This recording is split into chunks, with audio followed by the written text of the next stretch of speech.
Hi everyone and welcome to my channel, WW2 US Airborne Collector. Now today I'm going to be talking about the Griswold bag. These were used by US Airborne during World War II.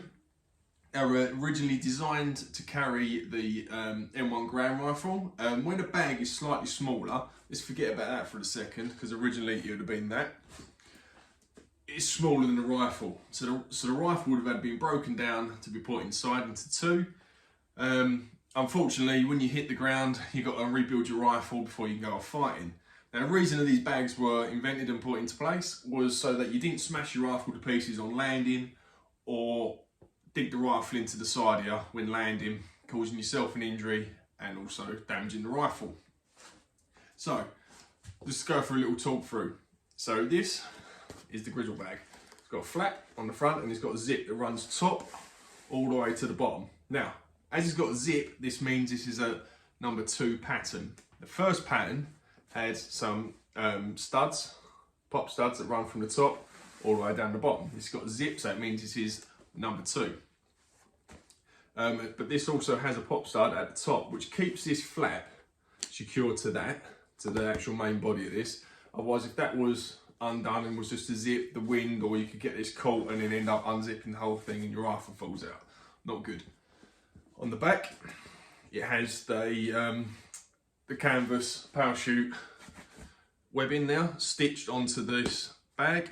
We then have the parachute hook. This was to be hooked onto the D-ring of your parachute, either on the reserve D-rings or there was another one that you get stitched onto the harness in the shoulder, which that would hooked onto. So like I say, this one has been add a little add-on later on in the war. Rigger made to put on these. Now this one was made to, or modified to carry the Thompson Machine Gun. And this would have been a bit of a late war modification. You see a lot of these modifications for Operation Market Garden.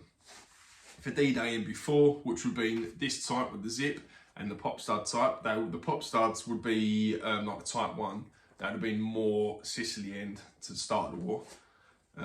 Zip was Normandy mid, and then these sort of add-ons were then later on in the war. They then done a longer add-on, which so then you could put the M1 rifle in without breaking it down. This was to put the Thompson in, because there wasn't really much on offer for protecting your Thompson submachine gun. Usually you see a lot of the photos for Overlord. You see them sort of just on their shoulder with the parachute and the webbing all strapped in, trying to keep it on the side of you.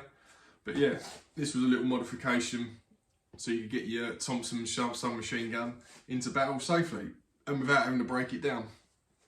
There's a couple of pattern numbers on the back. Other than that, there's no real other markings.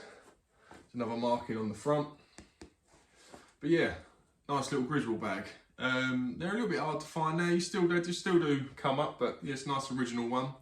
There is a great book called GI, which is Government Issue Collector's Guidebook. Now, great, especially the first volume. This is actually in now, not this particular one, but this modification, and it gives you a little bit more information about it. But yeah, I hope you found this video helpful. Please check me out on Instagram as well. Got loads more stuff on there. Cheers, thank you.